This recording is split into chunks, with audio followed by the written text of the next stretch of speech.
NEET paper leak मामले में पकड़े गए बीजेपी नेता दिनेश बिमवाल ने कुछ बहुत बड़ा खुलासा किया है। एक ऐसा खुलासा जिसे सुनने के बाद आप सरकार पर सवाल उठाने से खुद को रोक नहीं पाएंगे।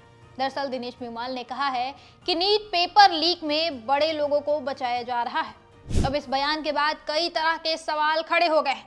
आखिर ये बड़े लोग कौन हैं? क्या इनका बीजेपी से सीधा संबंध है? क्या ये सरकार में बैठे लोग हैं? ये सवाल इसलिए भी उठ रहे हैं क्योंकि अक्सर बीजेपी के लोग पेपर लीक मामलों में पकड़े जाते रहे हैं। ये कोई पहली बार नहीं है, लेकिन हर बार छोटा मोटा नेता ही पकड़ा जाता है, कोई बहुत बड़ा नाम कभी सामने नहीं आया। पर अब दिनेश बिमवाल का ये बयान इस ओर इशारा कर रहा है कि शायद इन मामलों में वो छोटे लोग असली दोषी नहीं हैं। असली दोषी कोई बड़ा चेहरा है जिसे सत्ता में बैठे लोग बचाने की कोशिश कर रहे हैं। दिनेश बिमवाल का ये बयान इसलिए भी अहम हो जाता है क्योंकि वो कोई आम कार्यकर्ता नहीं है। वो राजस्थान बीजेपी के प्रभावशाली नेताओं में गिना जाता है। इसके साथ राजस्थान के शिक्षा मंत्री मदन दिलावर, पूर्व केंद्रीय मंत्री राज्यवर्धन सिंह राठौर और हरियाणा बीजेपी प्रभारी सतीश पुनिया तक के करीबी संबंध बताए जा रहे हैं। अब सवाल ये है कि जब एक बीजेपी नेता खुद कह रहा है कि बड़े लोगों को बचाया जा रहा है, तो सरकार चुप क्यों है? इसके पहले भी पेपर लीक मामलों में बीजेपी नेताओं के नाम सामने आए हैं। ओडिशा भर्ती घोटाला 2025 में गिरफ्तार शंकर पृष्टि की कई बड़े बीजेपी नेताओं के साथ तस्वीरें थी।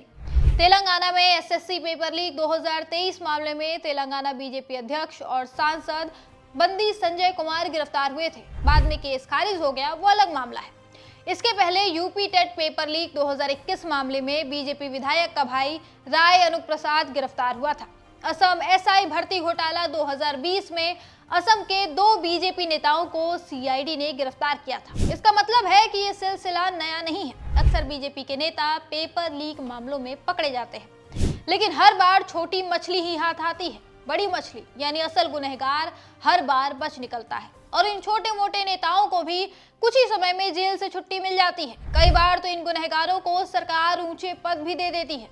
उदाहरण के लिए नीट यूजी 2024 पेपर लीक का मामला देखिए। ये मामला देश के सबसे बड़े पेपर लीक घोटालों में शामिल हो चुका है। बिहार में पेपर लीक होने के ठोस सबूत मिले थे। सीबीआई जांच में सामने आया कि परीक्षा से पहले पेपर का फोटो खींचकर कुछ छात्रों तक पहुंचाया गया था। इतना ही नहीं, एनटीए ने 1563 छात्रों को बिना किसी ठोस आधार के ग्रेस मार्क्स दे दिए। नतीजा ये हुआ कि 67 छात्र 720 में से 720 नंबर पाकर AIR 1 पर आ गए। कई छात्र एक ही सेंटर से टॉप पर पहुंच गए। जब रिजल्ट आया तो पूरे देश में छात्र सड़कों पर उतर आए। #नीट स्कैम ट्रेंड हुआ। मामला सुप्रीम कोर्ट तक पहुंच गया। सब कुछ हुआ और अब यहाँ खेल कैसे हुआ वो भी देखिए। नीट 2024 घोटाले के समय एनटीए के डीजी सुबोध कुमार सिंह थे। विवाद बढ़ने पर इन्हें हटा तो दिया गया, लेकिन कुछ महीने बाद ही उन्हें छत्तीसगढ़ का चीफ सेक्रेटरी और फिर स्टील मंत्रालय में एडिशनल सेक्रेटरी बना दिया गया, यानी उन्हें सजा की जगह इनाम मिला।